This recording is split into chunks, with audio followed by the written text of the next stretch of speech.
हाँ मैं ड्राइवर तो आज वहाँ ड्राइवर ने तो राम राम है। राम राम जी सत साहिब, सभी को आपके चैनल के माध्यम से मेरी तरफ से ग्राम पंचायत गुराना की तरफ से सभी आपके दर्शकों को, आपके श्रोताओं को राम राम सत साहिब। अच्छा जी, मतलब आज आपका गांव गुराना और नाचन नागरी है, देखे होंगे आपने, मैंने सड़क पर देखे थे, दे दनादन ना कोई ब्याह ना कोई छोरा हो रहा, यो के प्रोग्राम कर दिया। ब्याह तभी बड़ा प्रोग्राम है यू ब्याह तभी, हाँ, जो सतगुरु रामपाल भगवान ने एक भगवान होने का प्रमाण दिया है, एक किसान की अन्नदाता की मदद करके आपदा की घड़ी में, बाढ़ के समय में, और वो खुश नसीब सरपंच हूँ मैं, मेरे गांव को खुश नसीब समझता हूँ। हाँ। जिस गांव से गुरुजी ने शुरुआत करी थी जी। और आज दुगनी खुशी इस बात की है कि आज सतगुरु रामपाल भगवान को जो आपदा के समय में गरीबों की, किसानों की मदद की है, उस के उपलक्ष्य में जो गुरुजियों को किसान रक्षक का सम्मान दिया जा रहा है, वो भी मेरे गांव में दिया जा रहा है। इसमें सरपंच एसोसिएशन बरवाड़ा के 44 गांव, कुनिया खाप, प्यान खाप और बूरा खाप, लगभग 50-60 गांव के आदमी आए हुए हैं। मैं यहाँ पहुँचने पर और इस प्रोग्राम की शोभा बढ़ाने पर सभी क्षेत्रवासियों का, सभी संगठनों का तहे दिल से धन्यवाद करता हूँ, स्वागत करता हूँ जी।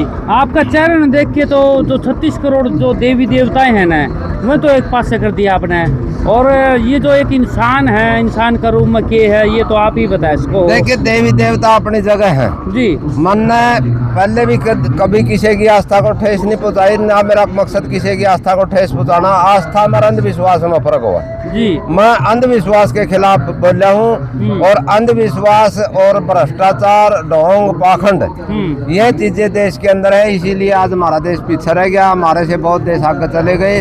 हमारा देश का दुर्भाग्य है कि हमारे देश में गीता को सिर्फ पढ़ा जाता है, गीता में कर्म प्रधान बताया है, और हमारा देश में सिर्फ गीता को पढ़ा जाता है। जो दूसरे देश आज रूस, अमेरिका, चीन, जापान, फ्रांस, इंग्लैंड, वो आज हमारे से आगे निकल गए। क्यों निकल गए? क्योंकि वहाँ गीता का अनुसरण किया जाता है। गीता में क्यों घनी बड़ी लंबी चौड़ी बात को नहीं, गीता में 2 बात लिख रखी है, कर्म किए जा, फल की इच्छा मत करे इंसान। फल देने वाला परमपिता परमात्मा है, मालिक है, वो सबको फल देगा। मेरा काम है, मैं जमींदार का घर में पैदा हो गया, जमींदारा करना। मेरा काम है, मैं उद्योगपति, तो मेरा उद्योग धंधा में काम करना। अपना कर्म को पहचानो, अपना कर्म से मतलब रखो, गीता में यह बताया है। और अच्छाई बुराई हर जाति में होती है, हर धर्म में होती है। अब मेरा मकसद किसी धर्म के विरोध में नहीं कोई बात कहना नहीं है, ना मेरा मकसद किसी जाति के विरोध में कहना। सब जाति अपनी जगह श्रेष्ठ है, सब धर्म अपनी जगह श्रेष्ठ है जी। दूसरा ग्रंथ आ गया हमारे सनातन धर्म के अंदर, रामायण में एक बात बताई गई है, भाई अच्छे काम करो, सत्कर्म करो, बुरे कर्मों से डरो। उसका भी मोरल, उसकी भी शिक्षा एक के निकल के आवा है।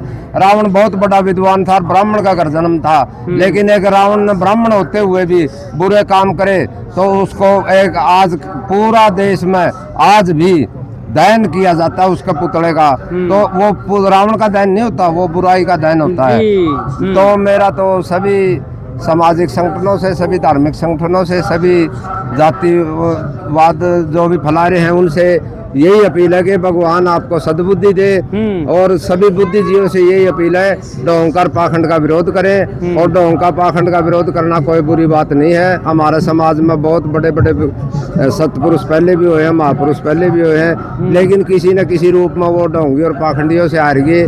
इसलिए उनने किसी ने सिख धर्म बनाना पड़ गया, किसी ने बौद्ध धर्म बनाना पड़ गया, किसी ने जैन धर्म बनाना पड़ गया, किसी ने विष्णोई समाज की स्थापना करनी पड़ेगी। तो मैं तो सभी सामाजिक संगठनों से, धार्मिक संगठनों से और सभी जितनी भी जातियां, सभी से अपील करूंगा कि वो अपने अपने जातियों के अंदर, अपने अपने संगठनों के अंदर जो भी बुराई, उन बुराइयों को खत्म करें, सत्कर्मों पर चले, अच्छे कर्म करें, ताकि हमारा जीवन जो परमपिता परमात्मा ने इस सृष्टि में हमारे को जीवन दिया है एक इंसान के रूप में, वो सफल हो। इसके कट्टरवाद चाहे वो जाति के प्रति हो, कट्टरवाद चाहे वो धर्म के प्रति हो, वो देश के लिए, समाज के लिए हमेशा घातक होता है। मेरी नज़र में एक ही जाति और एक ही धर्म है, मानव से बड़ा कोई जाति नहीं, मानवता से बड़ा कोई धर्म नहीं। ठीक बात है जी। एक बार फिर सभी से हाथ जोड़ के यही अपील है कि भाई मानव बनो और मानवता को अपनाओ। राम राम सत साई। अच्छा जी, एक सवाल और रह गया जी। आपको संत रामपाल महाराज भगवान है परंतु वो परमात्मा तो आज जेल में बैठे हैं। देखिए वो उनकी अपरंपार माया है, हमने नहीं पता वो क्यों बैठे कैसे बैठे। हमने देखिए पहली बात तो मैं तो पहले वीडियो में भी कह रखा है जी, सभी पहले भी सभी वीडियो में बताया मैं तो कोई सतगुरु रामपाल भगवान के चरणों की धूल भी नहीं हूँ। मैं तो एक मात्र छोटा सा इंसान था जिसमें दारू दप्पा के भी आए थे। मन तो अब सहायता भी दारू पी के मांगी थी, पहला भी कहा था मन तो। आज भी मैं कोई मन लेकिन ना मैं कोई वेद शास्त्र पढ़ रहा, मैं मात्र 10वीं पास हूँ। मन तो मेरे जीवन में 58 साल का हो गया, जहाँ भी गया हूँ, जो आश्रमा में गया हूँ, पुछाड़िया का गया हूँ, संकट मोचन दरबारा में गया हूँ, कथावाचका का संता का गया हूँ। तो उसमें ये देखा है तो और संत मुनिया में और सामाजिक संगठना में, धार्मिक संगठना में और सतगुरु रामपाल भगवान में एक चीज का फर्क है, उसका उसी फर्क के अनुसार हम भगवान माना। क्योंकि किसान एक अन्नदाता है और जो हर जीव के लिए अन्न पैदा करता है। तो संत रामपाल जी महाराज ने उस अन्नदाता के कष्ट को देखा है और उस अन्नदाता के कष्ट में उसकी मदद करके, उसकी सहायता करके न अपने आप को भगवान होने का प्रमाण दिया है। इसलिए हम संत गुरु रामपाल महाराज को भगवान मानते हैं। जी आपने भगवान मान लिया, ये तो परमात्मा आपको परमात्मा परंतु ये दौदे पड़दादे जो अपने होका पिया करते वो भी छुटवाना रहे, इसके बारे में आपका क्या कहना है? देखिए बात ये है, वह बुराई तो किसी भी तरह की हो, समाज में हो चाहे या शरीर में हो, वो छोड़ दे तो अच्छी बात है। चाहे वो का बीड़ी हो, चाहे सिगरेट हो, शराब हो, मैं भी पिया करता, मैंने भी 2 महीने हुए, तो मालिक की दया से छोड़ रखा सब कुछ। तो बुराइयां चाहे गुरुजी शिक्षा के लिए, गरीबों की शिक्षा के लिए लड़ रहे हैं, गरीबों को मकान देने लग रहे हैं, गरीबों के स्वास्थ्य के लिए लड़ रहे हैं, गुरुजी दहेज प्रथा के विरोध में लड़ रहे हैं। तो गुरु जी के कितने प्रमाण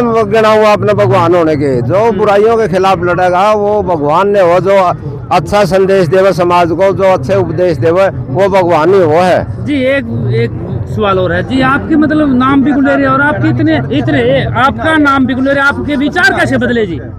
विचार तो देखिए, मेरे माँ बाप समाज सेवी रहे हैं, मेरे दादा गौरक्षक रहे हैं, जो आज डाटा गौशाला है वो मेरे दादाजी संस्थापक रहे उसके। तो मालिक की दया से मैंने उस परिवार में जन्म लिया है जिस परिवार के संस्कार सामाजिक और धार्मिक रहे हैं जी। और मैं पहले कह चुका हूँ, मैं कोई वेद का कहता नहीं, ना मैं कोई शास्त्र का कहता, ना मैंने कदे पढ़िया। मैं तो एक मात्र 87 में गाड़ी लिया था, एम्बेसडर 11,000 रुपया की। एक भारतीय आदमी था, आज भी मेरा ट्रांसपोर्ट का काम है, बेटा संभाला ट्रांसपोर्ट का काम। तो मेरा कहने का मतलब ये, मैंने तो जो जीवन को मैं जो बातें अनुभव करी हैं, मैं पुछाड़िया का भी गया हूँ, जड़न्यू कहते हैं चोर का इनाम धरते हैं, मैं उन पुछाड़िया का भी गया हूँ, जड़न्यू कहा करते बैठते तो आंधे तो दिखण लग गया, लंगड़े उठ के बैठ गए, गुंगिया ने सुनने लग गया, बहुत सी चीजें देखी। लेकिन मैं जड़ा भी जा करता भारती था, मैं तो किसी कोई भी कड़िया ले जो और यह चीज देखा करता भाई, इसमें कला के है बकान की और इसका आमदनी का साधन के है, वैसा पे तो 2 चीज देखा करते जी। सरपंच साहब मतलब आप भगवान करो, इसका नाम तो एक बार गिना दो जी, बताइए। देखिए गणे नाम नुमा मन बेरा कोई मैं पढ़ा लिखा, संत रामपाल भगवान है, संत रामपाल जी महाराज भगवान है और इनने प्रमाणित कर दिया जी, दुख सुख में गरीब की किसान की मदद करके प्रमाणित कर दिया। और कोई कर दो, जितने संत बैठे हैं फिर वही बात है जो सबका बारे में बस सबका बारे में नहीं कहा मैंने, जितने संत कहा, जितने ब्राह्मण मंदिर में बैठे नहीं एक शब्द का, जितने कथावाचक बैठे उनके बारे में कहा, जितने का मतलब तो संत तो गुफा में पहाड़ा में बैठे हैं, तपस्या कर रहे हैं, ब्राह्मण तो खेती भी करे हैं, ब्राह्मण तो उद्योगपति भी है, ब्राह्मण तो बिजनेसमैन भी है, ब्राह्मण तो सरकारी नौकरी भी करे हैं। चंदा ले के जो करोड़पति हो रहे हैं उनने समाज को के दिया, वो समाज ने दे दिया, हम तो उनने कहते हैं भाई भी भगवान ने है। हमने कोई बुराई तोड़ी किसी में, कोई अच्छे कर्म करेगा, अच्छा समाज के लिए अच्छा योगदान देगा, समाज के दुख सुख में काम आओगा, तो वही भगवान हुआ है। ठीक बात को सर जी, धन्यवाद जी, धन्यवाद जी।